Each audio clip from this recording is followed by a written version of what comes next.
Okay, so today's chapter is the first chapter, Aims and Scope of the Study. I'll do my best to present the main topics in hopefully as concise a way as possible. So Plessner, would it be helpful for you to do your presentation and then us discuss, or would you mind if, as things come up in your presentation, that we bring them up already? Or how would you like to do this? I would prefer if we could discuss this at the end. So Okay. Maybe you can just jot the thing down, and then just say you can go to slide this and this, and I go back and then we discuss it. It's easier that way, so that I can also time myself. Okay. Okay, so Plessner opens with the following sentence. He says that everything finds its own redeeming word. So a pretty bombastic way to open a book. And he says that this redeeming word was reason in the 18th century, progress in the 19th century, and life in the early 20th century. So, all these redeeming words, says Plessner, are merely the means, if not the pretext, for rendering visible the ultimate depth of things, without a consciousness of which all human beings would be without background and without meaning. So what does it mean for a certain word to be redeeming? It is basically a word that is able to bring forth a new aim, a new hope, a new promise that is consonant with the mood of the period, with the atmosphere, overall atmosphere of the time, so to speak. And Plessner says that people at this particular juncture, so in the 1920s, had become too enlightened and conscious for transcendence on a grand scale, too open-minded and adventurous for immanence. The only thing capable of enchanting was something irrefutable to be grasped on this side of ideologies, on this side of God and the state of nature and history, something from which ideologies may arise, but that with equal certainty also devours them again. In short, life. So this is what life kind of evokes. This is this hope, promise, or aim that is incorporated in the idea or the notion of life. Why life? As I've said, it is the word that our age, says Plessner, apprehends. It is in this word that our age apprehends its own strength, its dynamism, its risk-taking, its pleasure in the demonism of unknown future, as well as its own weakness, its disconnection from its origins, its lack of devotion, and its inability to live. By the way, I will stop with the quotes later on, but I just wanted to share some of these initial quotes because they're just so beautiful. They really resonate with me, and I like the way Plessner expresses himself here. And this is where Lebensphilosophie or life philosophy enters the picture. Plessner says, a philosophy of life has emerged, originally intended to spellbind the new generation, just as every generation has been caught by a philosophy in the spell of a vision. Now it is called on to lead this generation to knowledge and thus free it from enchantment. So the idea here is that usually these words appear and they have a certain evocative meaning. So there is a certain appeal to them, but people do not really know what or understand what they encompass or what they imply. So there is a certain implicit sense of importance that is connected to these words. But what needs to be done here and what needs to be done now is to spell out the significance of these words. So why Lebensphilosophie? Now, Plessner actually tries to kind of unpack all of this, what he said. So why Lebensphilosophie is important, why life entered the picture, and what the problem is with Lebensphilosophie, why it needs to kind of bring itself to fruition. So because of the Cartesian heritage, which will be the main topic of the next chapter, so this split of reality, we might say, into mind as the domain of res cogitans and matter as the domain of res extensa, philosophy has found itself in what I here term an ideational stalemate. So there is an ongoing back and forth between what Plessner calls materialist empiricist philosophy on the one hand and idealist a prioristic philosophy on the other hand.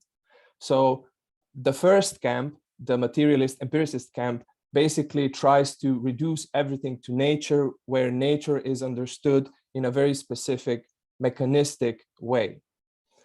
On the other hand, the idealist a prioristic philosophy tries to reduce everything to spirit, where again, spirit is understood in a very specific way as a vehicle or as a receptacle of specific rational categories that are then imposed on the external unknown reality, and they structure it somehow. Now, Plessner says that the central question that has emerged given this unproductive stalemate in which philosophy has found itself at the end of the 19th and the beginning of the 20th century is, can the spiritual history and the spiritual aspect of the present, so the domain of mind, of spirit, as they are intrinsic to the subject of cultural activity, and natural history or the physiological aspect of the human, be so combined as to, while avoiding the empiricist and a prioristic errors, nevertheless maintain one basic aspect? So that is to say, is it possible to find a way to somehow integrate these two aspects without falling into the pitfalls of either the empiricist or a prioristic extreme? And there are several solutions to this problem. One can still stubbornly hold on to one of the two extremes. So you can say, well, you know, materialism is right. No, idealism is right. And you can go back and forth here. And then you can try to combine them somehow, as Spencer tried to do. And we can get back to Spencer during the discussion, but basically Plessner shows through Bergson why this is untenable. Why basically if you try to somehow combine both aspects, this is not enough, because you still kind of end up in a circle, unproductive circle. Or you can take a different route. So you can introduce a third notion, a third phenomenon, and this is the phenomenon of life. And this is what intuitionist Lebensphilosophie, as represented by Bergson and Spengler, try to do. So life here stands for the concept of a formative force that encompasses nature and spirit and creatively permeates being and consciousness. So something that is somehow that transcends this dichotomy that is present, or that was present in the philosophy at the beginning of the 20th century. So Plessner mentions, as I've already mentioned, two representatives of what he calls the intuitionist Lebensphilosophie. The first representative is Henri Bergson. So the idea behind Bergson's work is that he tried to find a way to get behind the mechanical account of nature. And the main idea was that the intellect, so the structures or the categories of the intellect and the mechanical account of nature or the mechanical structure of nature were basically two sides of the same coin.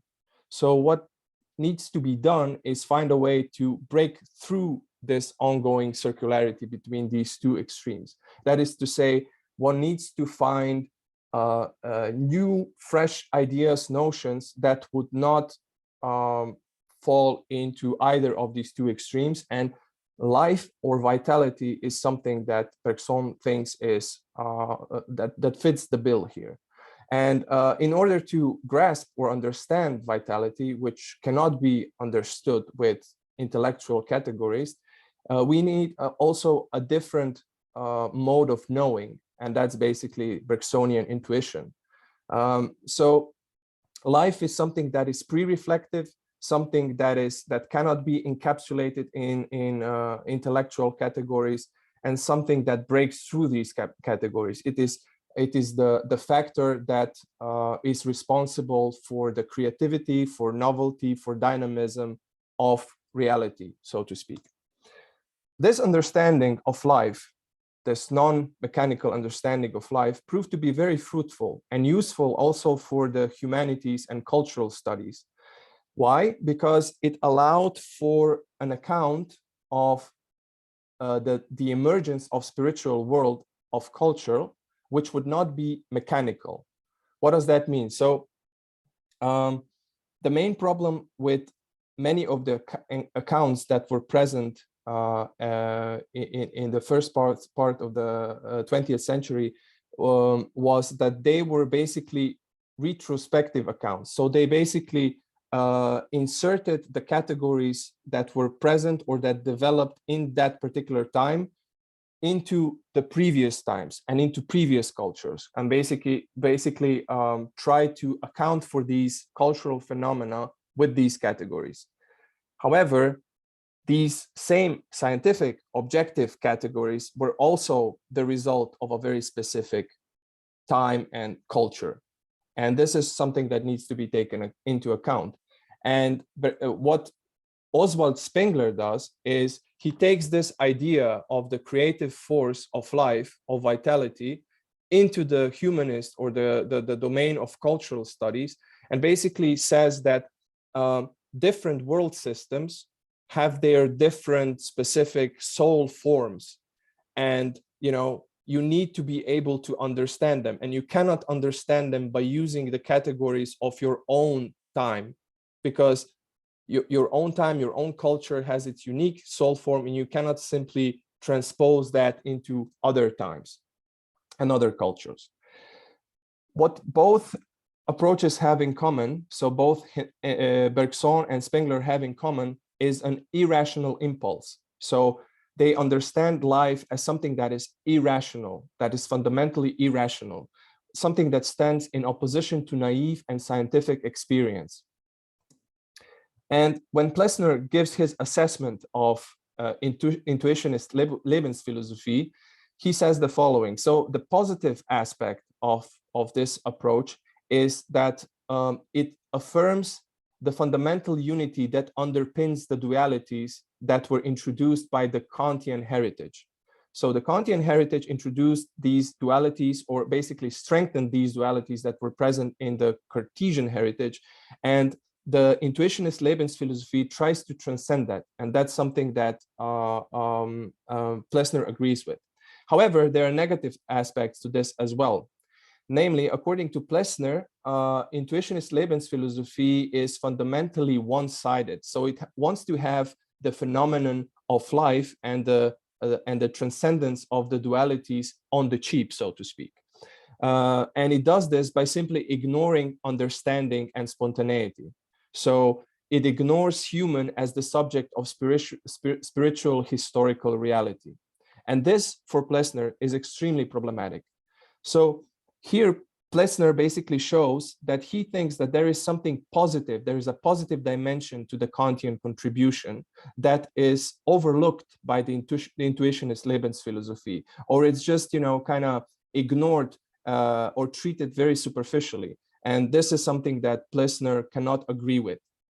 Namely, Plessner is a bit of a Kantian in the sense of that if you ignore intellect, you cannot have true experience. Because, you know, following Kant, if you want to talk about experience, you need both intuition and thought, not simply intuition. This will not do. And the main problem, if you take this approach, the approach taken by Bergson and Spengler, is that you basically end up with another dualism. You end up with a dualism of intellect versus intuition. So you basically are unable to combine the intuition and the intellect as originally you claim that you would do. So you haven't really transcended the dualities. You've basically created another duality. So this is not a way to proceed, according to Plessner. So what is needed is a more refined engagement with Kant's critical tradition. So Lebensphilosophie, yes, but a more sophisticated Lebensphilosophie. That is what is required.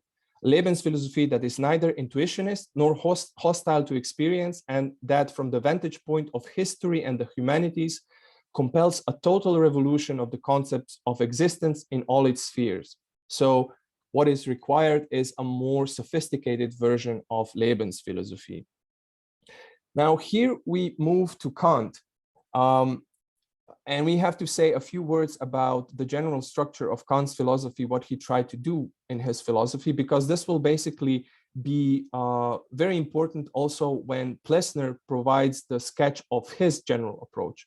We will see that in with regards to the general structure, he actually follows Kant's approach or Kant's structure very closely. So what did Kant try to do? So the goal of Kant's approach is to basically revolutionize philosophy. The idea was to bring rigor into philosophy and to allow for reliable knowledge. So as Plessner puts it, Kant wanted to end an anarchy of despotic systems and create a state of law. And the path to do this was through the famous critique of reason, basically to show what the reach of the reason is, to show what the limits of the reasons are, and by doing so, show what we can really truly know. Okay, so to kind of show what the limits of the metaphysics are. And now comes the most important part, the aspect. So we had goal, path, and now the aspect. What is the aspect? That's basically the starting point of Kant's philosophy, and that's experience in natural sciences. So Kant starts in a very specific way. He starts from experience, but this experience is construed in a very specific way through the lens of natural sciences. So exact sciences for Kant are the standard for experience, and this, as we will see, is the most problematic part for Plessner. Okay, so this aspectival part of Kant's philosophy is the most problematic one. So what are problems with Kant's approach? You know, what is it that is problematic in Kant's approach? Well, first thing is that the only true knowledge is exact knowledge. This means that natural sciences are the only natural sciences are able to produce true knowledge. And what do natural sciences deal with? Well, natural phenomena. And what are natural phenomena? Well, physical things and their causal interactions. So this is the only domain of which we can have true knowledge. And this also means that humanities are unable to produce any true knowledge. So historical and cultural phenomena, which deal with human beings, actions, monuments, or documents, are outside of the purview of true, genuine knowledge.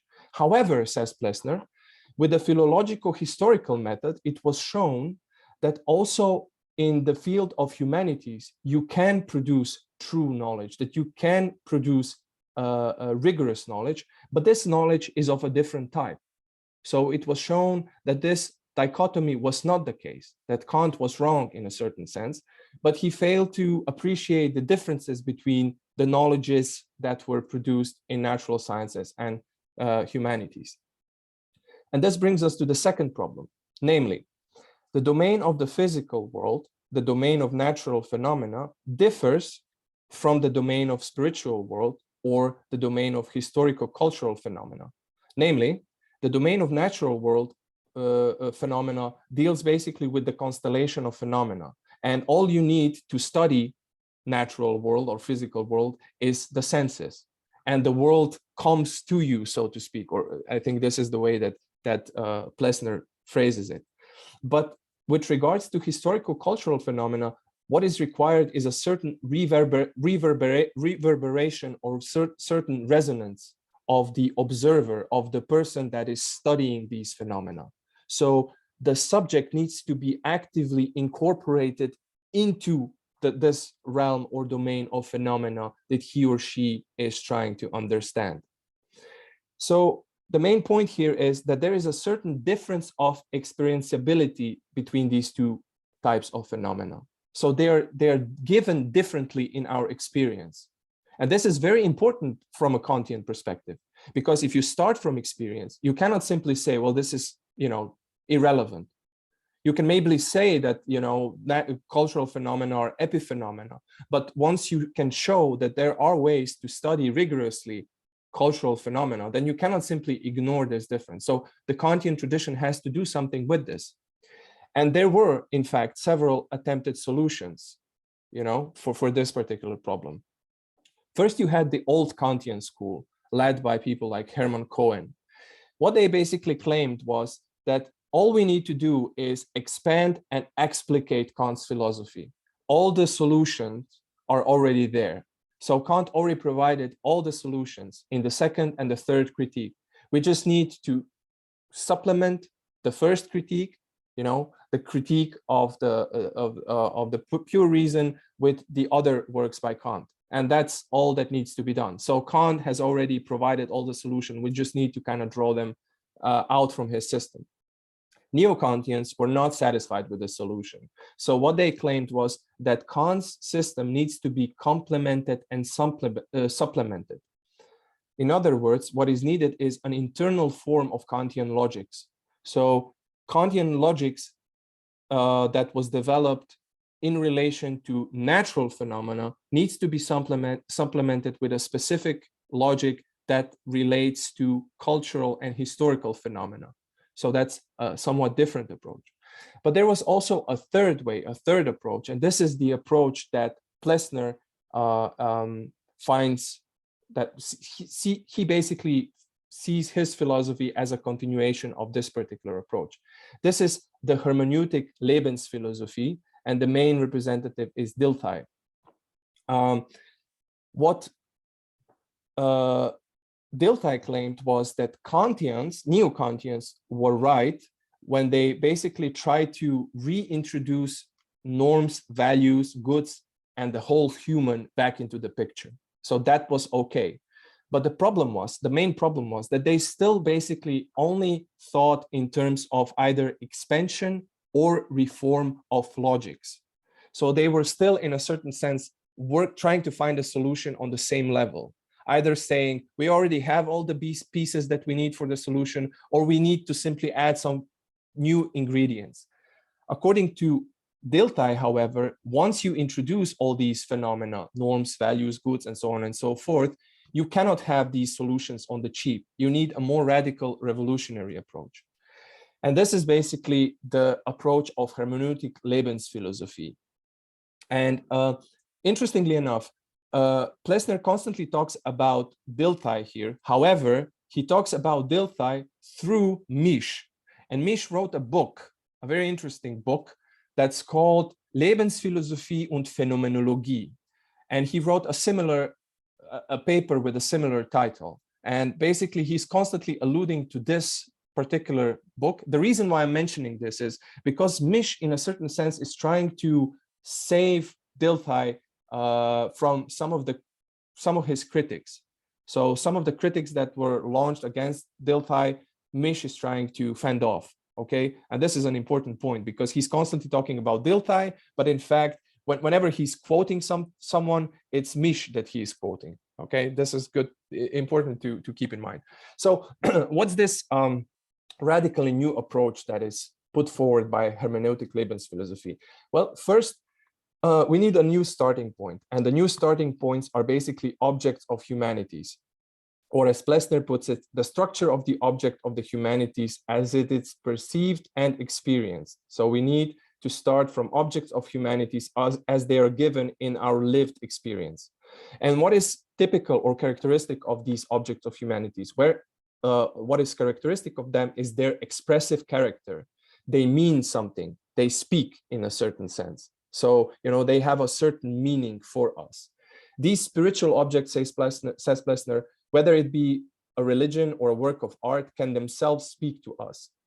And for this reason, we need a different type of knowing. And this different type of knowing is hermeneutics. So hermeneutics is an attempt to understand our lived experience and basically to see how in this lived experience, one force of life is connected to another. So what is hermeneutics? Plessner says that hermeneutics is a universal science of expression. We need a universal science of expression. And the important thing is that this is not related strictly to language, but to all cultural, historical, or spiritual phenomena. So all of these phenomena are expressive. And we need a specific logics for this. And this logics will provide at least two things. It has to provide at least two things. One, the first thing that it needs to provide are living concepts. That is to say, we need new concepts, new ways of speaking and thinking that would allow us to capture the expressive objects that are the objects of humanities.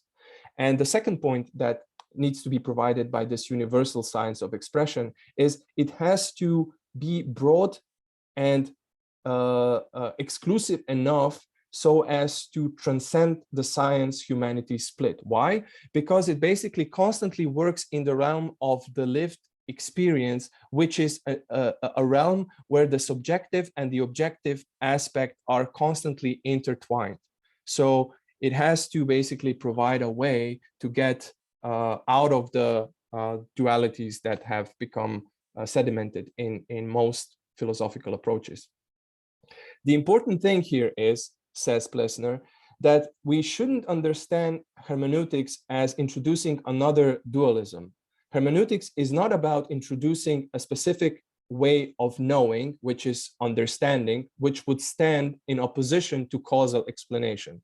If we end up with this type of dualism, we have basically made a mistake, a similar mistake that Bergson, for instance, made.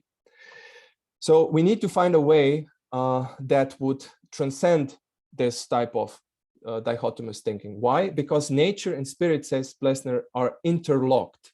They co-qualify or co-determine one another. And this side of interlocking is the human. What is meant here by the human? This is very important because it will be also important in subsequent chapters.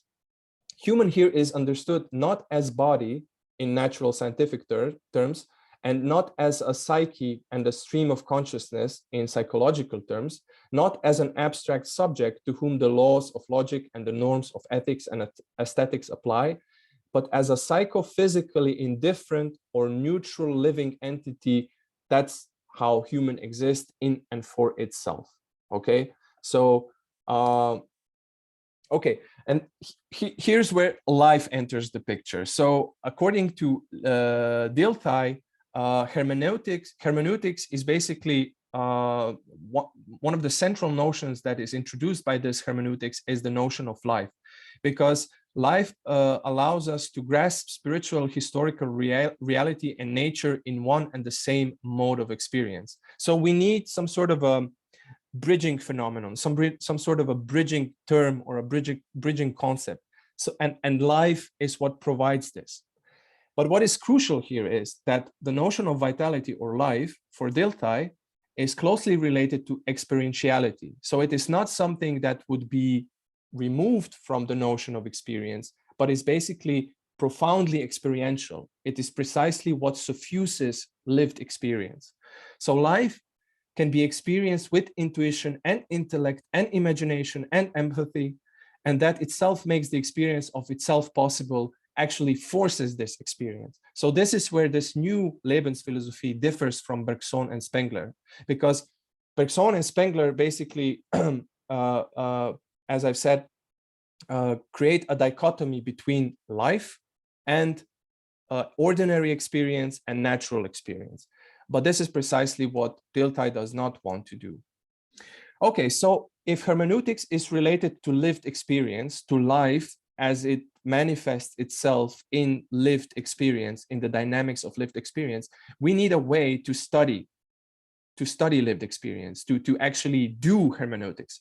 And how are we going to do this? Well, Plessner says that phenomenology is extremely useful here, but only as a tool, only as a method. He does not agree with the steps that Husserl takes. So he is very much opposed to Husserl's transcendental idealism. But phenomenology is useful because it leads the way to and stay with original intuition. So it allows us to basically stay in this original intuition and study the categories in this realm that needs to be opened up by hermeneutics. And then phenomenology leads in turn to philosophical anthropology. What is philosophical anthropology? It is a theory of the human and the structural laws of his lived experience. So whenever we are studying lived experience, we are always studying the lived experience of a concrete person, of a human being as a concrete person. So that is why phenomenology is closely tied or related to philosophical anthropology. But this philosophical anthropology must not stay limited solely to the domain of the spiritual, of the cultural, because again, we are trying to transcend the nature-spirit split. So philosophical anthropology in turn is rooted in philosophy of life and nature. However, this philosophy of life and nature is not a slip back into naturalism or empiricism, but is something more akin to a Goethean science. So, and what did Goethean science try to do? Well, it tried to genetically construct the human from the materials of the entire edifice of nature. And we can say more about this later on. So this philosophy of life and nature, first of all, it must not rely naively on scientific findings, methods, and concepts. Again, it is not a move back towards naive naturalism or empiricism. Instead, it requires novel categories and novel means, novel methods. It needs to liberate itself from the dominion of the ancient categories. So this is where you find this idea of radical reconstruction or revolution even. Also, this philosophy of life and nature does not mean that we are trying to reduce things back to the spatio-temporal phenomena. That would be a mistake. That would be a move precisely in the direction of naive naturalism. But we need different levels and different modes of intuition. So we need to find different levels and modes within our intuition, and we need to account for them. I have an example here, which he provides an example of lived body and bodily expression, but I'm going to skip it and we can go back to it during the discussion if you want. Okay, so this is the reason why I brought up that scheme from Kant, because basically Plessner does the very same thing, but he reformulates the overall approach. And I will start with the point C, okay, with the aspect, because if you change aspect, the also goal and path will change as well. So the starting point here is no longer experience as given through the lens of natural sciences, but concrete human experience, lived experience, and this is a whole new ballgame. And then the goal becomes still philosophy needs to undergo a revolution, but it needs to, so the goal of this revolution is to find and account and understand unity of human existence. Now, the path there is hermeneutics and phenomenology, that is to say philosophical anthropology and philosophy of nature. Because if you start from human experience, you have to have a way to study it, which is precisely what hermeneutics and phenomenology provide. And then we end up in the realm of philosophical anthropology and philosophy of nature. And this is the last slide. So he says that there are two ways that you can do this, two ways that you can proceed here. And again, I would just like to point out that this is Plessner's, this is Plessner's approach. This is his overall framework in which he works. It's good to keep this in mind, also to know what he's actually trying to do. Okay, and this is another way of depicting the same things, where you have hermeneutics, phenomenology, philosophical anthropology, and philosophy of life and nature. But what he says is that there are two ways to do what he's trying to do. One is the horizontal way, the other is the vertical way. The horizontal way is the way or the path that he undertook in his first book, okay, The Unity of Senses. This is the so-called aesthesiology of spirit. And basically what this approach tries to do is it tries to describe and understand different relations between human as a person and the world. So, this constant interrelation, co-determination between the world and the human, and how it manifests itself in different ways. Now, the vertical approach, which will be the main topic of the levels, is to try to understand the human against the background of the overall natural world. Or as Plessner puts it, man's naturally developed position in the world as an organism among organisms. So to understand the human being against the natural world, or more precisely, against the organic, the vital, so to speak. And this, again, will be the main topic of this book.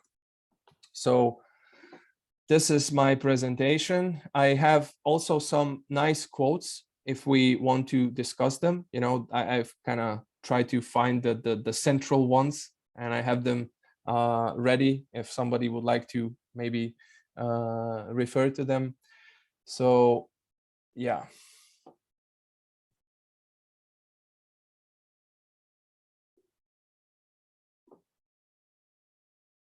It was a bit more difficult to summarize this one more like very concisely and comprehensively, but I hope that at least, you know, there was like a good thread that you could follow. So, comments, questions, topics you found interesting. Dan, what did you write down? Lots of things. Yeah, I was very confused, and it'd be good to maybe help. Maybe you can all help me clarify what the hell is going on here. Nice. Actually, I think following up quite nicely from the discussion we had last time about naturalism, I understand now what your comments said when it would all become clear very soon that I would be disappointed. But maybe we could just, just go through the first few pages of the chapter, and so that I can understand exactly his position with regards to naturalism and why he, why he doesn't want to take that route. I mean, there was your presentation was so rich. I mean, so maybe we can just take it, take it step by step. So, all right. So the first part, lovely, very poetic, beautiful. This thing about reason, progress, life, all good, fine. I did wonder though what he meant by the concept of life. Is he understanding life? I guess I thought that because of his biological background that he meant life as a sort of scientific phenomenon, but I take it from your presentation he's meaning life in a much more broad, vague sense, right? So life doesn't really refer to the phenomenon of life in nature, but what to like human. I mean, it's a bit annoying not to have a clear understanding of these things. I know that this is not unusual in continental sort of writing, where you play on that ambivalence directly to infuse your writing with more meaning than perhaps you intend. So can we just try and be clear, and rigorous, and precise? So what is life here for? So the thing is that what he's referring to is definitely broader than just, a concept of life within the context of natural sciences. Okay. The thing was that because of the specific philosophical climate and some of the problems that developed within that particular atmosphere, people were kind of groping for new terms, for new concepts that would allow, say, a new way of philosophizing or getting away from certain problems. And life was introduced as one of these phenomena that might be potentially useful in that regard. And it was introduced in different domains. So one was natural sciences, but even more prominently in philosophy, and most prominently in what was called Lebensphilosophie, although, this was not, as you know, really like a homogeneous school or whatnot. It was just a bunch of different thinkers who are actually very different. And they just kind of try to toy around with this notion of life.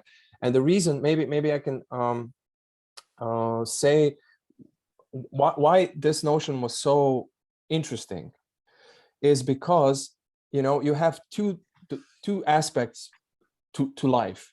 One is that you can actually see living beings as autonomous wholes, and you can study them, and they give themselves to you. They kind of have their unique form, their unique patterns and structures of behavior and whatnot. But not only that, there's a further dimension. You yourself are a living being.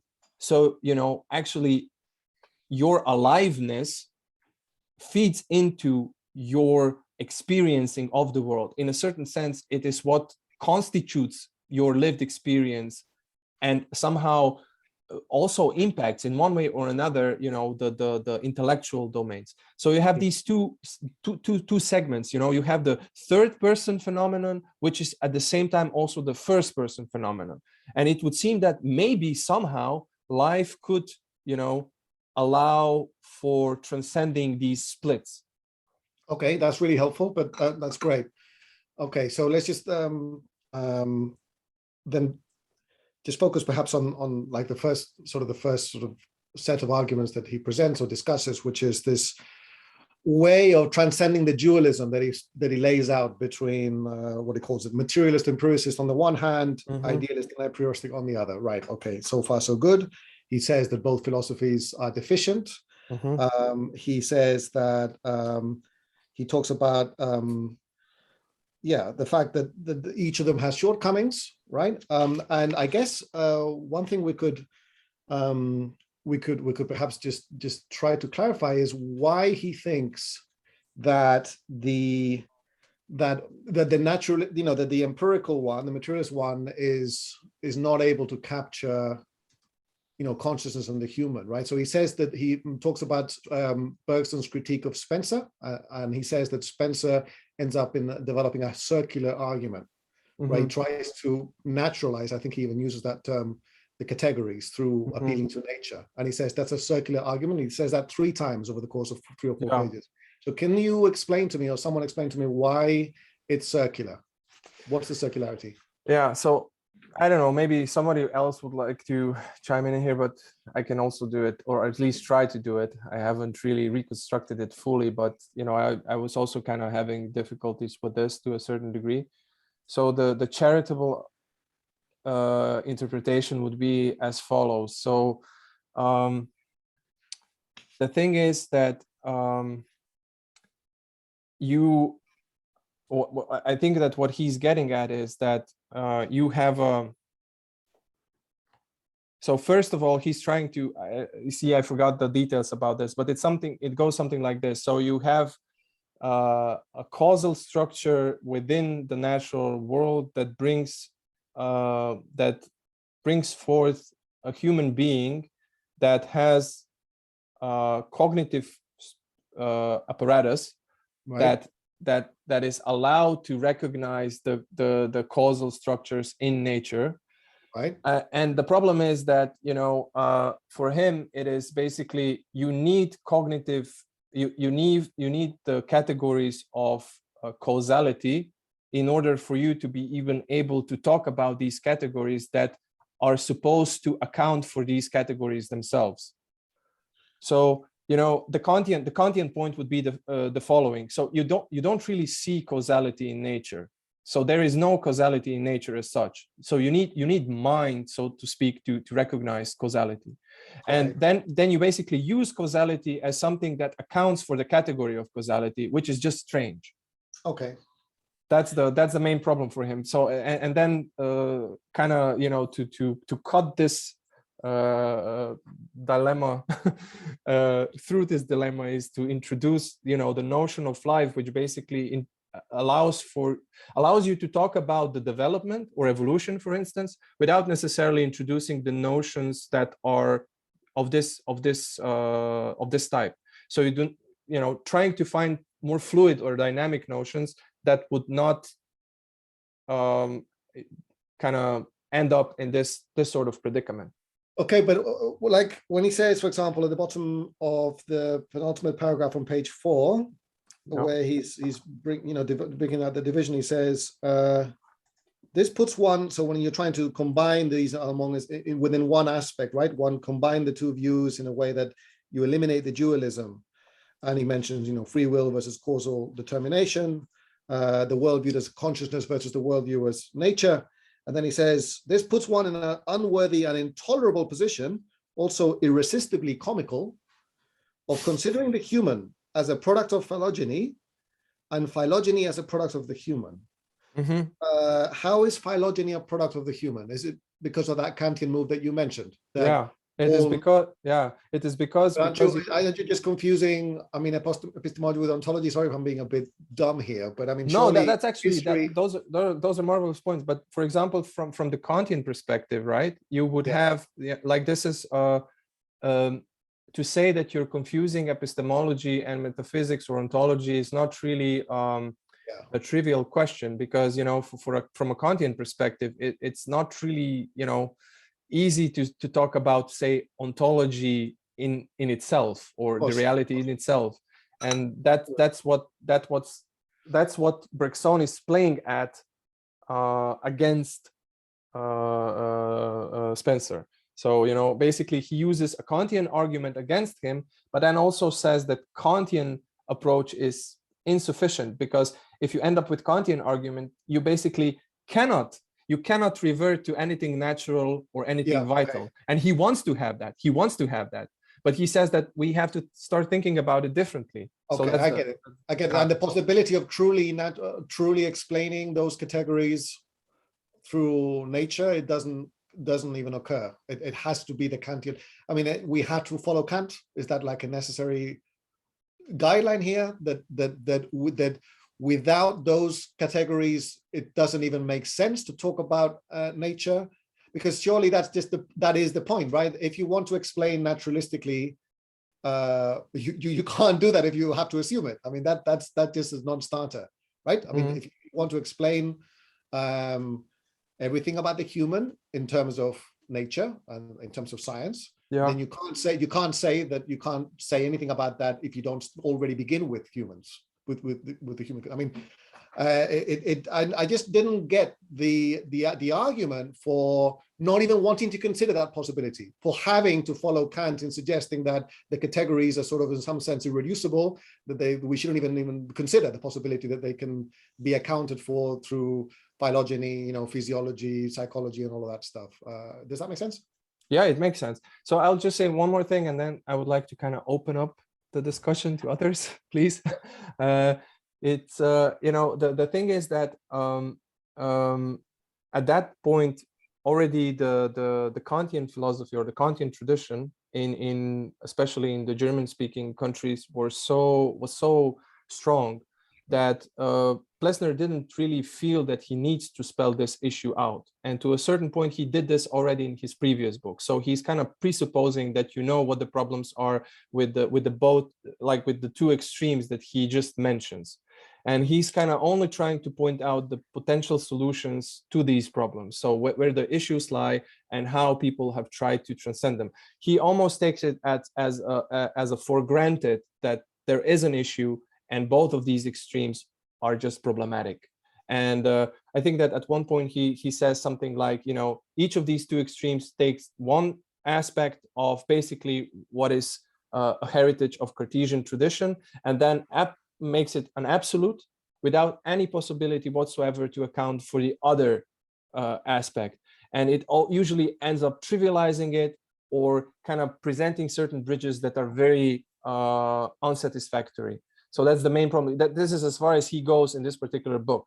But you know, there is like a whole lineage of, say, Kantian or semi-Kantian or Kantian related critiques of naturalistic approach, which were taken very, very seriously at that time in the German-speaking countries. And it was just, you know, I mean, there was still, of course, for example, people in natural sciences who would just, you know, say this is just philosophical bosh, this is just bollocks, you know. But in the philosophical realm, you couldn't get away with that, you know. You really had to take on board the critiques that were launched against naturalism from the transcendentalist perspective and do something with those, you know. Okay, Philip, you wanted to. Yeah, I thank you so much, Dan. I'm really glad you posed this question as starkly as you have, and it's making me think maybe there are more problems here than I noticed before. But I want to try to kind of defend Plessner on this. So I think maybe an unstated point is a question about the validity of the categories. So when you're talking about combining empiricism with the a priori, which is what Herbert Spencer is trying to do, according to him, a priori categories in the Kantian tradition have validity. So there's sort of already the, like, we can rely on causality, we can rely on, that's a good example, but maybe quality, quantity, some of the other Kantian categories, because they are constitutive features of our knowledge or conditions of possibility of knowledge. But when we're trying to connect that with the natural history and with empiricism, as Spencer tries to do in his particular way, what he's essentially done is said, well, I'll give you the validity of the categories. The validity comes from natural history. Human brains have evolved to operate according to these categories. And I think Plessner's point there is, which you can still make this point, I think, about evolutionary psychology that tries to do the same thing, neuroscience that tries to do the same thing. You can say you've just sidestepped the issue. You've sidestepped the validity question because you have to use those categories to reconstruct the evolutionary history. Yeah. So I think that would be one way to kind of defend this. Yeah, I mean, this objection.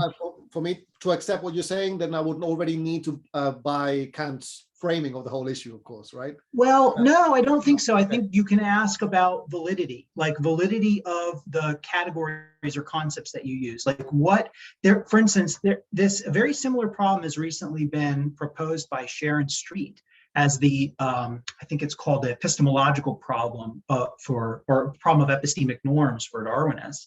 And she does the same thing for ethics. But I mean, the problem is, does trying to give an evolutionary explanation of human reasoning undermine your faith in the validity of reasoning? Like, in other words, if you say human reasoning is the way it is because of this evolutionary explanation, does that then, does that sort of automatically give you a picture where human reasoning is questionable because it's come about by one process rather than another? Now, I'm not trying to, I'm sorry, maybe that's muddying the waters too much. No. But that's great. That's great. And why would, just to understand that, why would it be questionable to understand the reason as emerging? Well, let me put it this way then. I'm sorry, I'm going to walk back a little bit and put it slightly different, which is, I think, because ultimately Street answers the epistemic question positive. She answers it by saying that there isn't so much of a danger here. But let me put it in a way that I think is close to Plessner's point. It doesn't solve the validity problem to say you think the way that you do because of evolutionary history. It doesn't tell you whether or not you have a right to think the way that you do, and it doesn't provide a justification for the evolutionary history that you're telling. You don't have a deep conceptual or epistemological justification for science or for your other judgments when you tell somebody you think the way you do because of evolutionary history or because of the way that your brain works. You see what I mean? Yeah. So the causal explanation cannot be a justification. And in order to get the justification, you have to operate, I think ultimately, those are going to say, you have to start in a more hermeneutic level. You have to start at a more of a level of lived experience of human beings. Yeah. In an existential level, if you will. I guess, I mean, just very one, I don't want to, just one quick response to that. I mean, I totally get that. And I would not want to argue that, that a causal explanations would suffice to explain not just facts, but also, values and how we should act and all of that, right? I mean, and a way in which I like to explain to my students the relevance of philosophy in light of the growing, power and influence of science is that, and there's something that Seb mentioned in his presentation, is this sort of first-person perspective, which many traditions in philosophy have wanted to focus on, right? So, the science provides a sort of third-person perspective on the world, this empirical view of objective, right? And that, something that science can't capture, that philosophy tries to, is everything that has to do with, the first-person perspective, that has to do with our values and justification and all that. So I get you if you talk about justification. I'm just, if the question is, I mean, understanding the emergence or what consciousness is, for example, or agency, or teleology, purpose. I don't yet understand why we should close. I think Plessner would say, I think Plessner would say the project of trying to give a causal explanation of human cognitive processes is not a worthless project, but giving a causal explanation that serves as a justification for epistemic norms or for judgments or for categories is a non-starter. And that's what Spencer had tried to do. Okay. because there's also this problem of so basically people like say Bergson and to a certain degree Plessner as well are pretty much in sync with a certain sentiment that is present in your critiques or your questions, then namely you do want to have this embeddedness into the natural, into the evolutionary and whatnot.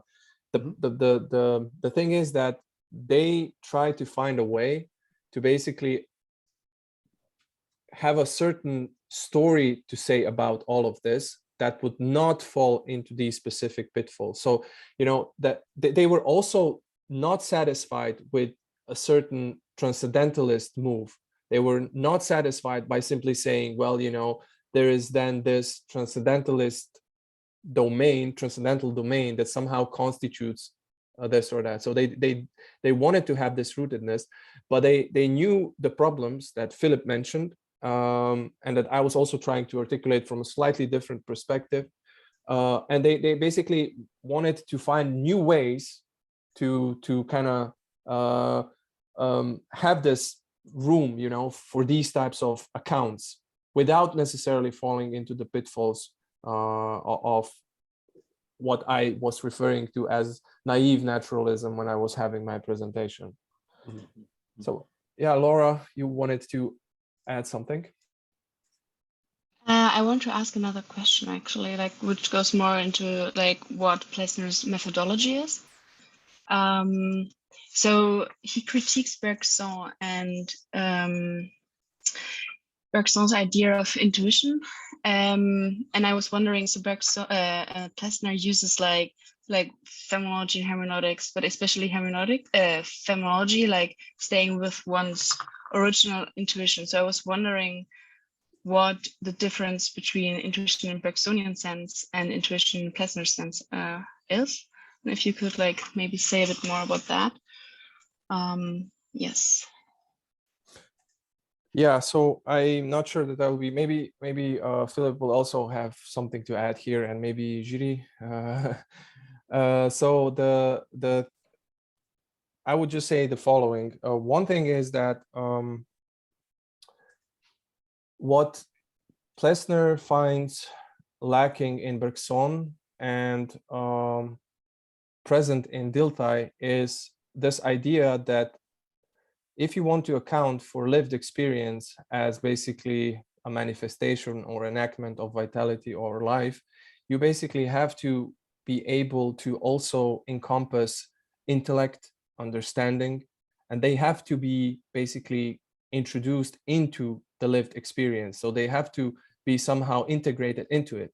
If you say that there is such a thing or such a phenomenon or such a process as intuition, which differs from, say, categorical intellectual reasoning, then you create a certain strange split.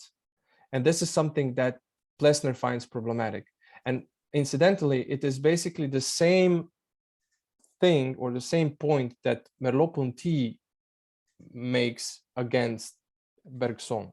So his point is that, what is lacking in Bergson is that there's no reflection.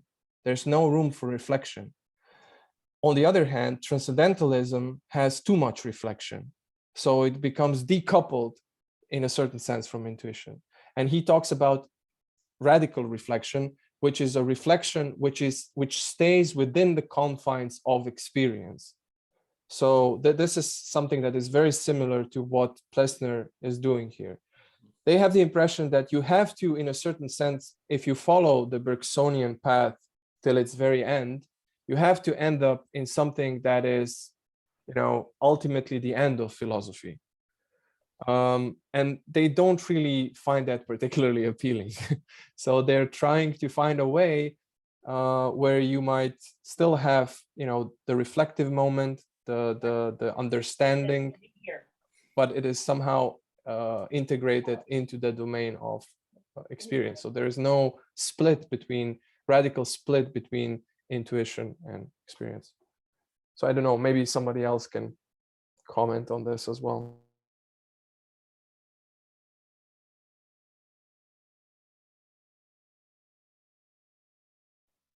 Yeah, I think that, I mean, that I don't think I could do much better than that, Sebastian. I will point out there are different words used. So intuition, that word is used for Bergson's view, and Anschauung is used when it's intuition in the Husserlian or Kantian sense.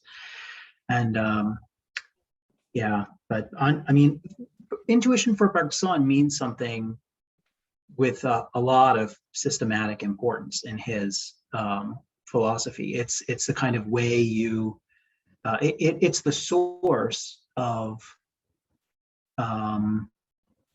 it's sort of a pre-intellectual source of everything, and the sort of categorization and mechanized explanations and so on of the sciences, the intellect, are all kind of very partial concretizations or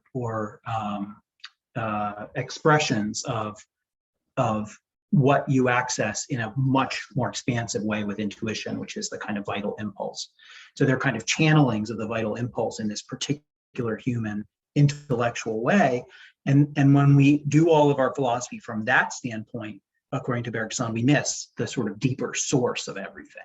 And if we can access that deeper source, then we can really get at the way that things are. For Plessner, I guess maybe, and Dilthey, as he's resting on Dilthey here and a little bit on Husserl, I guess in some ways structurally it's similar, because the human lived experience is the kind of root of that Anschauung, but it's not so metaphysically charged at the outset. It's much more something that we sort of access through our kind of everyday categories and experiences. And we can see, when we sort of look at historical actors in the past and other humans, right, we sort of, and even other animals, I think Plessner will get to that part too, and other living things, but we can see that other beings have the same kinds of experience, and we can resonate with their experiences. And it's from, but that thing, that Anschauung level of intuition, I should be careful here, because that really is what he calls sort of the level of lived experience, or Erfahrung in German, the level of lived experience. Let me just finish this point. I'm going somewhere with this. I'm not just rambling here, but that level includes the moment of Anschauung in the Kantian or Husserlian sense, but it also includes the moments of reflection and intellection and so on. And so notice that when Plessner is breaking with Bergsonian intuition philosophy here, or Lebens philosophy, and he appeals to Kant as a sort of countermeasure to that, he's already referring to the relationship between centricity and eccentricity. The reference to Kantian move is the kind of eccentric check, the reflective check on the kind of lived experience level of Bergsonian intuition. So just to kind of connect some of the dots there. Philip, I would just like to complement this. I've added a quote from page 19, and it basically talks about these particular topics. So I think that especially the beginning is very important. It goes as follows. All of our powers are called on to investigate the past in its essence, and thus life in its essence, for life understands life. Life does not, this is the important part, life does not consist in its knowledge of itself. This is the usual definition, say the Cartesian or even the Kantian definition of, so to the level of the intellect or understanding. So life does not consist in its knowledge of itself, but this is the very important, but it becomes completed in this knowledge. So this is what differentiates this understanding of life from the Bergsonian, because life becomes completed in the knowledge, and this knowledge is something that is constantly shifting, changing. It is dynamic. You basically you capture it in a specific, say, constellation or structure, certain historical cultural structure. This is how life understands itself. And if you look at history of human beings, you basically see these sedimentations of attempted self-understandings of life. So you have a certain notion of understanding that is dynamic, that is anchored in vitality, that is not, say, removed into a sterile domain of pure intellect or whatnot. So it is still incorporated into this dynamism of life, but it is also, in a certain sense, an attempt of life to capture itself, grasp itself, come to itself, in a Hegelian sense, so to speak. So I think this quote is very rich, and there are several. So when I was preparing my introductory lecture, like, there were way too many quotes in there, so I just kind of threw them out, all of them.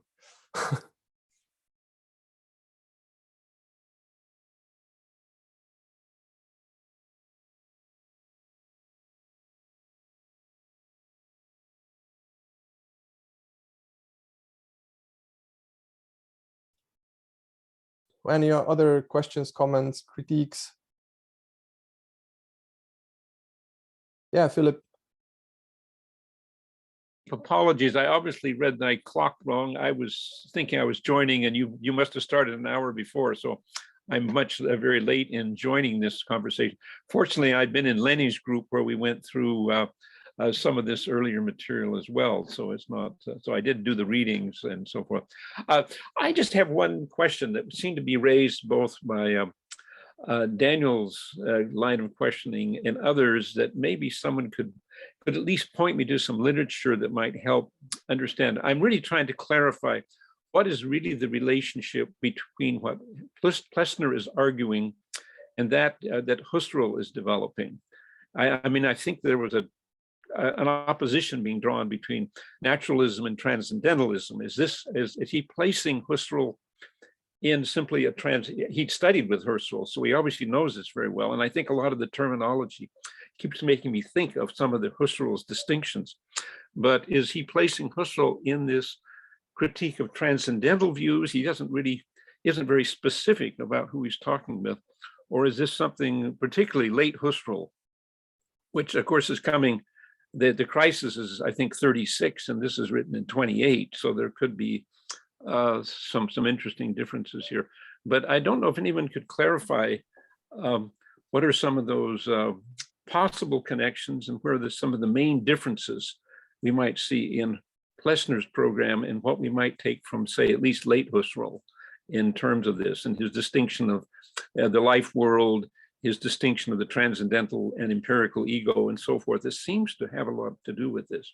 Now, that's a very big question, and I don't know if that's another seminar, but but maybe there's somebody could make some comments on some of that, and maybe I can clarify what I mean here if I need to. Yeah, Philip, that's a excellent question, actually. So maybe an attempted answer to this question would be as follows. So he would say that Husserl started in the right way, but ended up basically falling back into the transcendentalist camp. Yeah. So Husserl took one step too far. Plessner was basically one of these students. He was among these Husserl students, like Scheler, for instance, who were completely fascinated by what phenomenology was doing, and then were completely disappointed when Husserl took the transcendentalist turn. So when this happened, they all said, this is going too far. We cannot follow you there. So for them, this idea, Husserl had this notion that eventually, if you really, if you do the phenomenological / transcendental reduction properly, you will end up in the domain of pure consciousness or transcendental ego, and you will be able to study the fundamental modes of constitution. And this is something that they thought, no, this is going too far. You're basically, in a certain sense, not following your own rules. We need to always stay anchored in this domain of lived experience, even when we are, in a certain sense, transcending it. It mustn't be done by simply introducing the classical transcendentalist concepts. This is just something that is a no-go. And even in the last work, in Husserl's last work, when he talks about Lebenswelt, for instance, life form, he talks about two reductions. So the first reduction is moving away from naturalism to lived experience. But the second reduction is moving from lived experience to the domain of transcendental ego, which constitutes life form. And this is, again, something that Plessner would say, that's a no-go. Now, Dan Zahavi... Very helpful, very good. Dan Zahavi would disagree with me on this, probably, but that's the way, you know, I read Husserl, even his later works, and yeah, this is what I find there. I think that's very helpful, because I think you're correct that in your, you said the second reduction, which you made even from the Lebenswelt, I think that helps me understand a bit more where the differences would really lie between he and Plessner. Very good. Thank you very much. And this is, again, interestingly enough, this is another common point between Plessner and Merleau-Ponty. He also thought that, you know, that Husserl was trying to, that Husserl went too far with this insistence on the second reduction. And he always tried to find certain texts, you know, unpublished texts and manuscripts where he would maybe kind of go beyond himself. You know, that Husserl would somehow self-transcend, so to speak, and basically that his own ideas were kind of ahead of him. I apologize. I'm going to have to leave. Someone is knocking on my door with a piece of furniture. I'm sorry. I'll catch you next time. Thank you. I think you said this was recorded correctly. Yeah, so this is recorded. Yes. Very good. And thank you. And my apologies to all. Very good. No worries.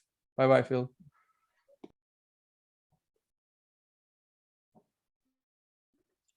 I guess I have a sub question to this, because I was also been interested in like the relationship between Plessner and Husserl and transcendentalism in general, maybe, but specifically this, like he says at the end, like that phenomenology has to be used like as a tool.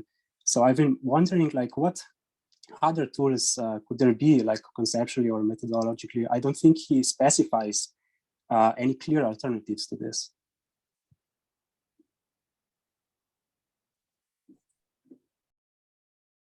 I don't think I have a clear one on this one. So maybe any attempts at the resolution?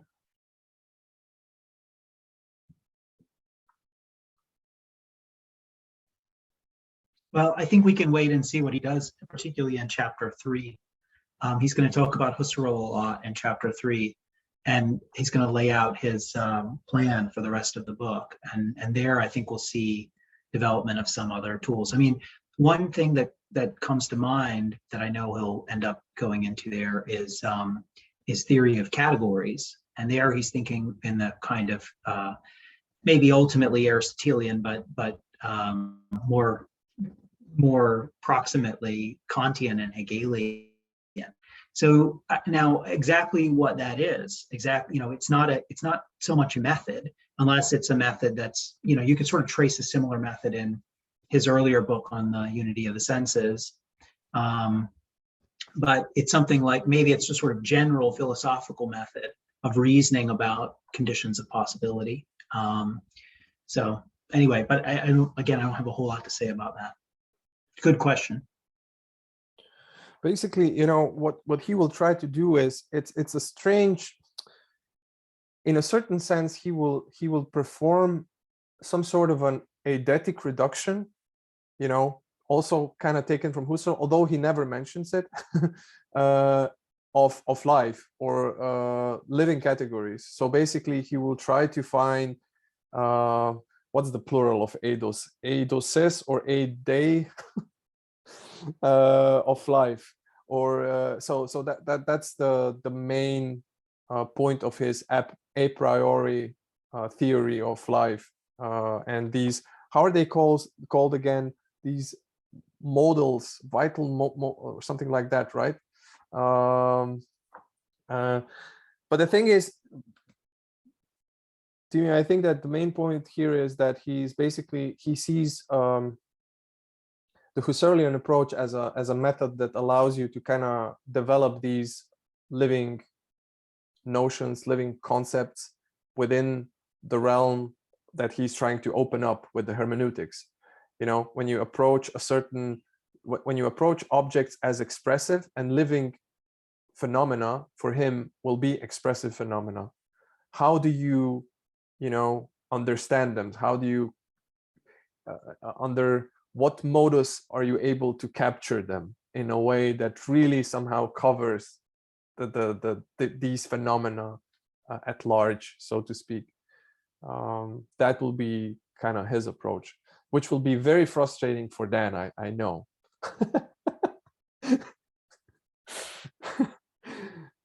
A lot more critical stuff is coming, Dan, so be prepared.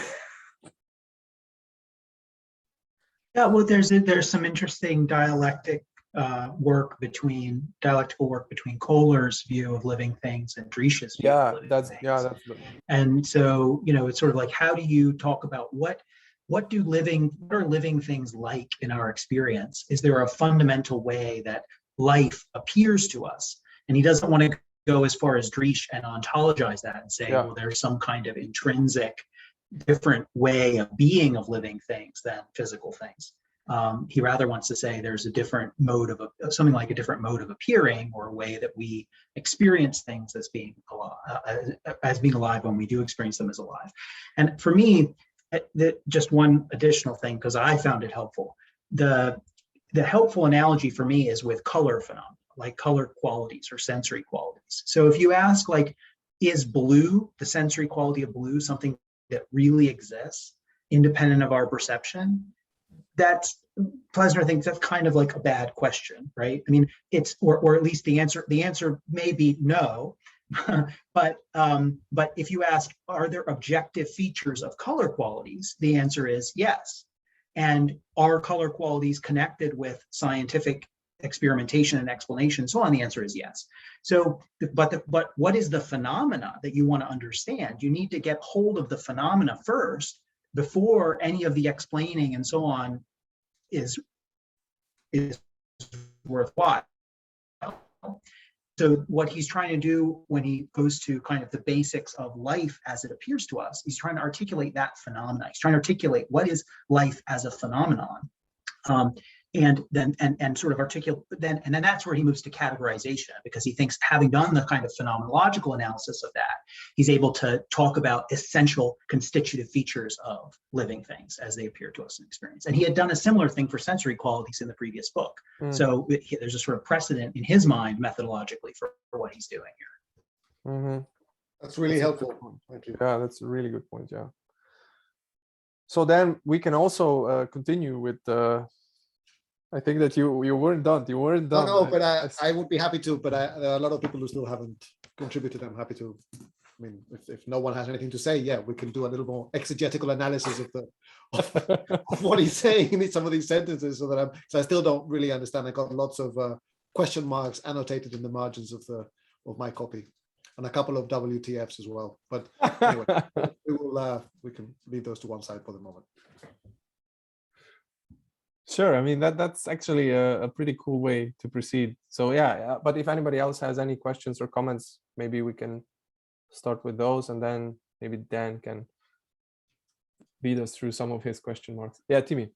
Yeah, well, perhaps. So up until now, especially with Dan's questions, like we've been touching upon why naturalism doesn't suffice as a starting position, right? But I don't think we've said much about why Plessner feels transcendentalism is lacking as well. Like, what is the key point that he finds missing in like, not say Kant's transcendentalism, but like in general, I guess in the register of Lebensphilosophie, I was thinking along the lines of like, what is his argument for why we even need to take biology into account when talking about like cultural phenomena? What is the import of biology in this register? And maybe if we could connect that to the broader philosophical framework of transcendentalism, that would be great, but I can't really make a clear connection here.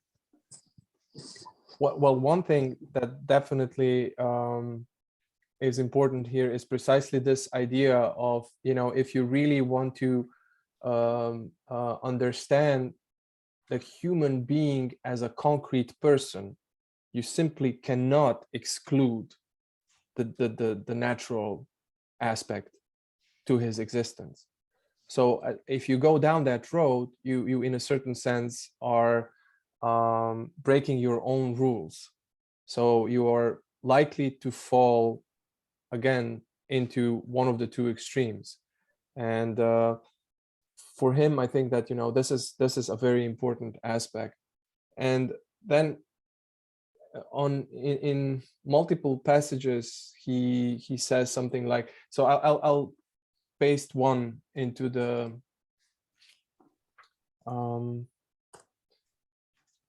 truc. So he says, if then there is to be a science that comprehends the human's experience of himself in the way he lives and in the way he historically recounts his life to be remembered by himself and posterity, then such a science cannot and ought not limit itself to the human as a person, as the subject of spiritual creation, moral responsibility, and religious devotion, but must rather include the entire radius of existence and of nature, which lies on the same level as personal life and is essentially correlated to it. So the point for him would be that, you know, say certain natural phenomena in a certain sense are given to us equally intimately in our lived experience as are spiritual phenomena.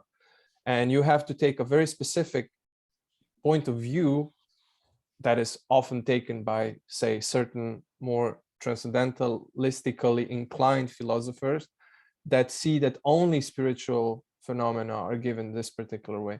Of course, this will change probably the very notion and the very meaning of nature and of life.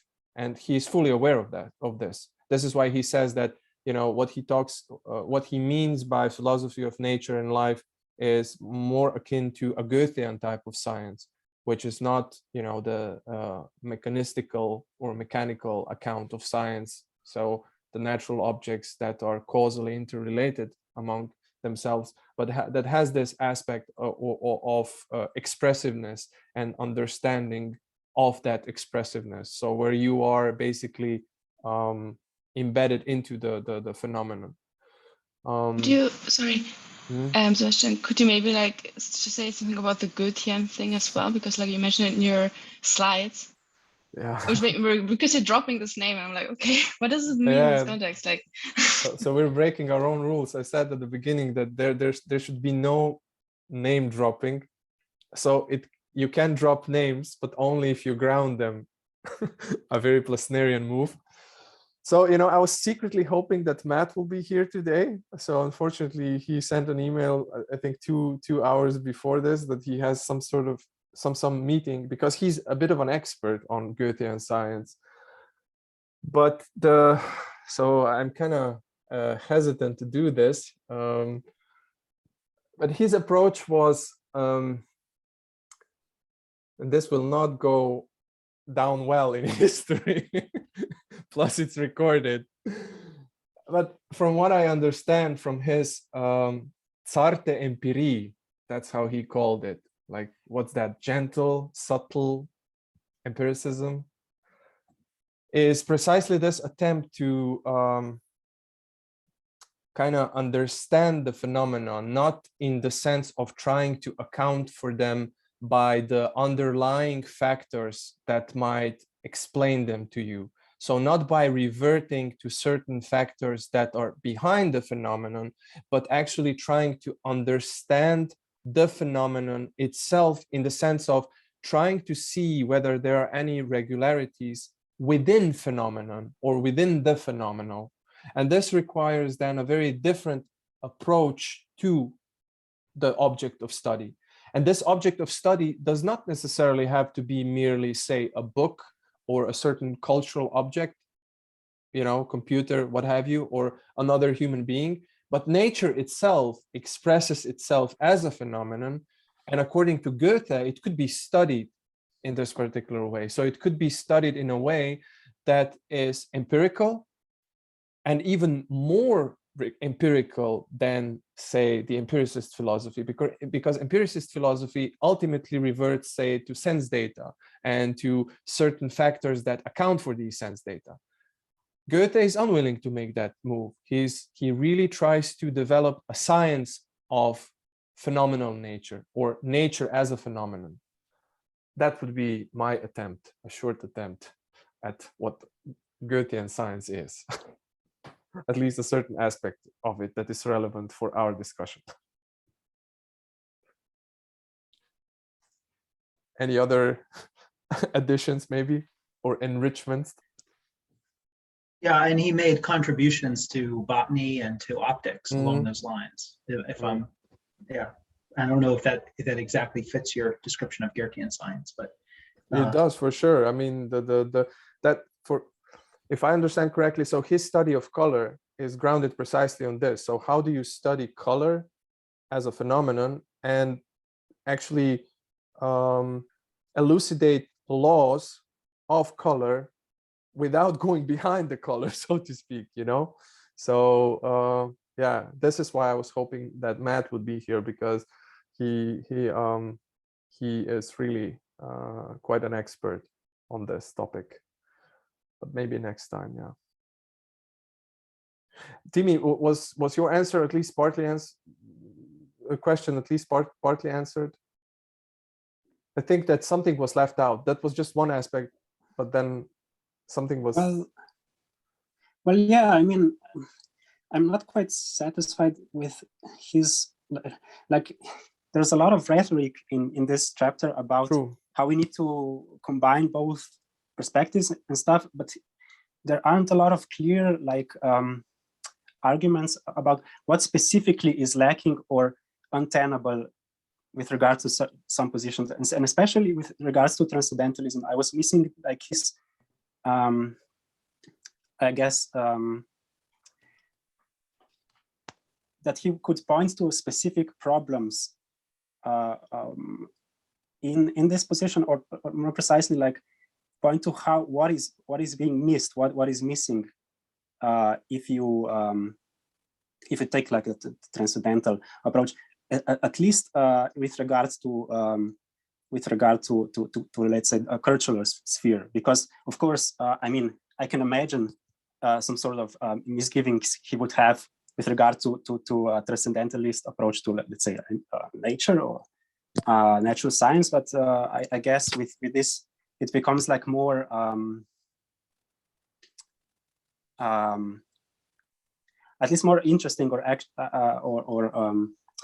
I guess interesting to me. Like if you return to Spencer and his argument against, I mean, where he agrees basically with Bergson that his critique of Spencer, like what would be his alternative with regard to this? Like if you take like a general question of how to ground the validity of your let's say some conceptual apparatus, does he have a way to go to explore like a naturalistic grounding that is a kind of a valid alternative to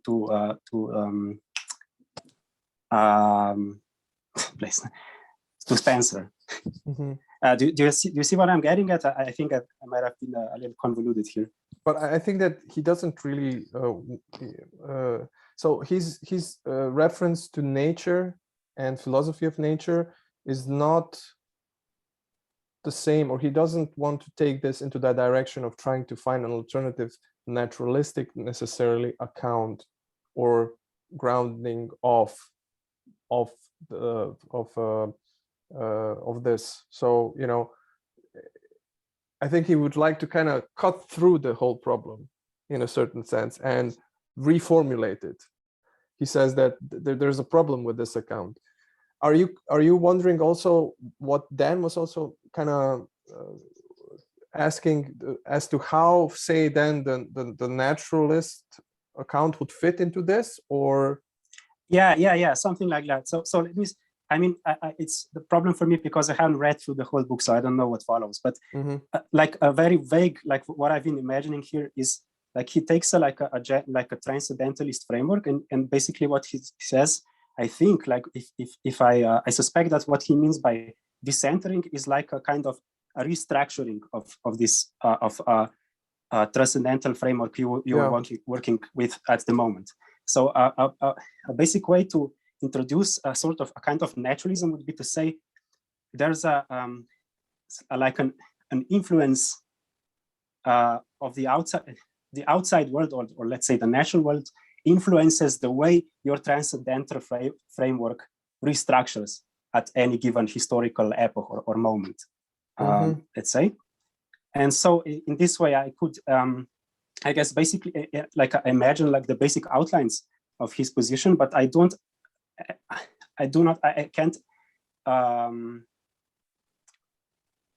I actually have a problem like stating a question in these terms. Maybe I guess the problem is what this external would be then. Yes, precisely. Yeah. Yeah, I think that one aspect to this question is, or one answer would be life. So the way that life is present in the human being, you know, is something that transcends the strictly transcendentalist narrative, and it has to be incorporated and included for your understanding and your account to be comprehensive. And yeah, but he doesn't really touch upon the doesn't really touch upon the nature as such here. Yeah. Dan can chime in here maybe, because I see he's nodding. You're muted. Just not satisfied, but it's okay. I'm just not satisfied with the framing of this, and I don't know. It's just so weird to see these positions being dismissed with so nonchalantly, so easily, as if it's so obvious that I'm not going to even take the time to explain to my reader why it is that this position is hopeless. Right, a position of wanting to explain, for example, why it is that we can't have a naturalistic understanding of those. You know, we can't have a bottom-up, as it were, account of the human that is informed by natural science. I mean, one of the reasons why I was sort of excited about reading this, I guess, is, you know, I was coming from a position of absolute ignorance, was the fact that I knew that he had been trained by Driesch. You know, he is a biologist, a zoologist, and the way he also frames the things at the very beginning, saying that he's going to try to bring natural science and biology to bear on the question of the human condition and how we can, and I don't know, it just seems so, yeah, like he's, I guess, right, you need to set, I guess you need to understand the philosophical debates that he's responding, that he's located in and he's responding to, and that if you don't, you know, there are certain starting assumptions that if you don't share, then you can't follow. It's not, in that sense, it's not much of a timeless piece of work if you have to sort of locate yourself in those particular debates, you know. Yeah, and then, as I say, I was trying to read this carefully. I wasn't just trying to get a sense of it. I was trying to read it carefully and trying to understand, you know, paragraph by paragraph, do I understand what is being said and do I agree with it? I mean, that's how I try to read philosophy. Marvelous. Not being, you know, sort of inspired by the beauty of the prose, which it is. I mean, part of it is quite nice. But so anyway, maybe I you know, I'm going to keep. Not going to give up just yet. So I'm going to keep going. And Philip has promised some interesting engagement with some of the ideas of Driesch, you said, and Nicholas. Let's see how that goes. Yeah. I mean, I don't know where to begin. I don't know where to begin. Maybe then I would just add a little something to this, namely precisely what I mentioned during our first session. This is a common thing with German thinkers from the end of the 19th and the beginning of the 20th century. They simply presuppose that you know a lot, like a lot, and they will go into like these very elaborate discussions and argumentations, but they are all embedded into a framework that is embedded into a framework that is embedded into a framework. Yeah. And for these arguments to even make sense, you have to know this stuff. Let me give you a concrete example. I'm trying to get into the work of for most people pretty obscure figure, Ludwig Klages. So this vitalist thinker, and he has this book, and I've just kind of started just a little reading through it. It's a thick tome, I think 1,000 pages or something like that. Der Geist als Widersacher der Seele. And you know, it's an extremely thick book. It just presupposes so much stuff. It's incredible, you know. And this is frustrating, but after a certain point, I don't know, maybe it's I don't know how I would call it, a strange, almost semi-masochistic, intellectually masochistic streak. You actually start liking this type of writing. I don't know why. You know, Dan, it's you know, maybe you said that to me 10 years ago, I would have bought it, but I don't anymore. okay. I think I'll tell you why. I Okay. think that it is common for students to be, for the reaction when you don't, is just one of intimidation. You wow, okay, this guy knows so much. If I want to understand this, I need to understand the context. But I may accept that yes, in the specific context of the local debates, you know, neo-Kantian debates that he's engaging here, that may be really the case. And I think your presentation made a good case to say that you know, to show that may be true. But there's also a lot that is implied, not explained, and not informed. All right. So if he's going to go into the trouble to tell the reader that it's going to bring biology to bear on these things, then I think he owes it to the reader to show how actually you know, to show that he's actually informed by the biology, and that what he says, if he's going to make if he's just going to disregard a naturalistic account, you know, just from at the outset, I think that the readers owed. Maybe not the reader who's only interested in neo-Kantian debates in the early 20th century Germany, but for everyone else, I think that I think it is legitimate to expect that some sort of explanation, right? Yeah, for sure. I'm not, you know, my reaction to this is not, wow, I'm so intimidated by this guy. Oh my God, I don't know. I know I only know very little, right? Like, but that's not my reaction to this. My reaction to this is, well, yeah, one of tolerance, actually, and to see, you know, because as I say, if we did take it's 30 pages, okay, so we can't do this, but if we did this properly, if we had more time, and you know, went through paragraph by paragraph, I mean, I wouldn't mind. I mean, of course, this would require much more time, but you know, we did this properly, it would be really interesting and helpful, I think, to understand exactly, you know, why it is that he says certain things. You know, well, okay, just to give you one example that struck me. I mean, this seemingly, you know, he talks about naive naturalists, but I think he is the one who's naive in the way he understands science. I mean, the science of his own time we're talking about, okay? He's writing 1928. What does science look like in 1928? You've had incredible revolutions that have just taken place in his country, a complete rejection of determinism and by his compatriots, okay? In physics, and this is very much what's going on, right? Debates about determinism and indeterminism, and the idea that begins to acquire currency is that indeterminism is by no means incompatible with science. In fact, that our best science seems to suggest that, you know, indeterminism is not a sign of our ignorance, but actually that there may be something ontological about it. So all the things that previous philosophers in previous centuries had a justification in saying that science would never be able to capture, namely the creativity of life, if you want to put it that way, indeterminacy, is no longer a move that one in the 20th century, writing in the 1920s in Germany, who claims to be informed by science can make, and say, you know, well, it's obvious that we can't go the naturalistic route of, you know, natural science explaining these things, because all natural science is mechanistic, and you know, that's already a caricature of natural science as it existed at the time, right? So again, it may be forgivable if it's a philosopher who has no interest in science. But if the whole project of this is to bring things together, it seems a little bit confusing and surprising that no effort is made to explain how it is that we can make sense of notions such as creativity, or you know, this the very idea of indeterminism, right? Of lack of causality, which, as I say, was actually the orthodox view in the 1920s in the way we think about quantum mechanics. That doesn't seem to play any role. It's like, okay, so science is this sort of, you know, I don't know, Newtonian, Cartesian body of knowledge that is never going to give us what we want.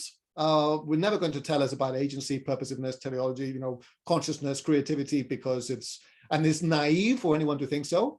He says that at some point. He says, normally people who don't, what does he say? Like those who are starting, debutantes, assume that one of these two sides can explain the other. And I don't know. I mean, look, I don't want to be too negative, and I want no. Reading, the thing is, yeah, this is that was my impression of all of this. That I'm not necessarily. I don't think, Seb, this is necessarily a good position to always. I don't think that should be the default position of like, oh my God, I'm so intimidated. This it has to be right. I'd rather think, okay, some things, you don't know other things. So let's see how this unfolds, right? It's not like my default position is not one of intimidation. It's more like one of I've just become extremely aware of the background discussions that are happening. And for me, just really working with phenomenology of perception for approximately 5 years was a complete eye-opener in that regard as to why this is extremely important. I agree with you completely, like the approach of being, so there are two, and they're often interrelated. So this intimidation often grows into fascination. So you have like this, dual move that happens where somebody is intimidated and then, wow, is just fascinated by the obscure language or other. No, this is not the case. It's just like you see the several layers of discussion if you're aware about this background. And what I'm trying to point out is that the climate, or basically the accepted way of discussing and writing at that point, it was just so we now have these specific ways of writing in the form of scientific paper, and it's a very peculiar form of writing, but we're just so accustomed to it that it seems like, well, this is the way you should write. But if you think about it, the way it's structured and what it forces you to do is very peculiar. People 100 years from now will look at these papers and they will say, why the heck did they write like this? For us, it seems very normal. But I think that, it's a very unique and specific way of presenting ideas. And for a scholar in our times, it just seems like this is very clear, because you also see these many, for instance, you, Dan, when you write a paper, like you're so submersed in the secondary literature that you refer to and whatnot. They didn't do that, but it was presupposed. But in a certain sense, if someone who is not familiar with this, of course, they can follow all the references that you make, but even to understand what you're trying to do, how much is actually presupposed. For you, it is basically, clear. It's transparent, completely transparent, but it's not transparent. And 50 years from now, it will not be transparent. They will really have to decipher what you were doing by going through all the references that you're making to make sense, hermeneutical sense of what Dan is doing there. So that's just one thing, and then one minor thing, and then Philip, you can comment on all of this. What you said about naturalism, I agree with this. But Plessner will, precisely in that particular debate between Driesch and Köhler, he will present Köhler as someone who has presented a new type of challenge, because Köhler is someone in the line of many other thinkers who have introduced another way of thinking about causal systems in a more dynamic fashion through the notion of, for instance, Gestalt. So what he will try to do there, he will try to show why still Gestalt is not enough to capture the notion of life as say, an autonomous unity. But he will say, this is the new type of mechanism, which is very different from the old one and presents a lot of new challenges because it can explain a lot. It may not be mechanism at all. Maybe mechanism. We shouldn't. Well, okay. Science and mechanism are synonymous. That's also sort of. Okay, yeah. Maybe so, yeah. Or an elaborate version of that, or a transformed understanding of that particular notion, what have you. Anyway, Philip. I just want to briefly make the case that Dan should be more interested and excited about this than he is. So, I mean, one point is that when you think about what he's doing here, he's going to make the case that we need an account. We need to pay attention to life, to the structure of life, as manifest in non-human animals and humans and plants, all living things, in order to understand what human beings are, how they operate in order to do epistemology, ethics. So, I mean, that's, if he can make that case, that's a pretty important thing. And he's going to lay out what the basic framework of that understanding of life has to be, according to him. And he is going to appeal to science when he does that. But it's actually in a kind of reverse direction as I read him. And I want to actually look at this more closely when we get there. But as I read him, he sets up a thesis about the relation of living things to their boundaries, to their environments, through their boundaries, as the defining characteristic of living things, and does that in this dialogue with Dresch and Kohler. And then he treats that as a kind of philosophical hypothesis that he tests by going through different forms of life, the plants, animals, and humans. And there he appeals to a lot of contemporary biological science to kind of check his hypothesis, his philosophical hypothesis. But the way he understands it is he's giving a framework, and then he's appealing to that other stuff to sort of test whether or not that framework is adequate. And notice also, I think there's another part of this, which again, based on your other work, I think you would be excited about and sympathetic with, which is it's a criticism of the reductionistic sides of biological science, the sides that say, oh, you could just reduce living things to chemical systems and explain them entirely in that way. So he's really trying to put a stake in the heart of those reductionistic programs. So anyway, just to give you some things to look forward to. You convinced me. I'll stay on. We'll keep working on it and have, of course, an open mind about this, of course. I mean, look, the way you put it sounds amazing. Like, that's a great sort of advertisement for this book, what you said. Let's just hope that the actual book bears it out. Okay, let's see, chapter by chapter. And I understand we're at the start, we're laying out the issues and setting up everything, so that's all fine. Good, great, awesome. Yeah, the next chapter will still be a bit, the chapter that you might not be particularly enthused about, because the first two chapters are basically him laying down the philosophical groundwork, and here he does a lot of this, what I've said earlier. So he's basically, he is kind of debating the people that are maybe mentioned or even not mentioned, but he knows that might read this book. So, the neo-Kantians, the old school Kantians, people like Misch, he apparently was, I think they were friends. Maybe Philip knows more about this. They were like on collegial terms. And so he's basically kind of, all this stuff that he's doing here, and that I was also trying to present like as this, narrative, is his attempt to position himself in the overall structure, in the overall climate that was present. And, he's kind of trying to show, I'm moving away from this because of this, but I don't want to go that far because of this. And for a contemporary reader, this might be a bit boring, especially if you don't necessarily know about these other people he's referring to or these positions. But it is quite interesting and important, because from a certain methodological and epistemological perspective, he does a lot here, a lot of footwork in a certain sense. And then in the next one, when he will go and kind of study the Cartesian heritage and how this plays out and why it's important. So yeah, it will be another similar chapter, and then he moves to those other topics that will be perhaps a bit more juicy and sexy. But then I agree, I think we need a seminar on Plessner at one point. Just you mean like this? A proper seminar where we go and we read the text. No, I mean, look, all I'm trying to say is not that. No. I hope that you're not getting the view that like it's because it's not scientific I'm not interested. I mean, as a philosopher, I'm also, I guess maybe not in that tradition. I don't like this continental analytic sort of division. I'm trying to just be open-minded about it, and I'm just trying to approach these texts as I would any text.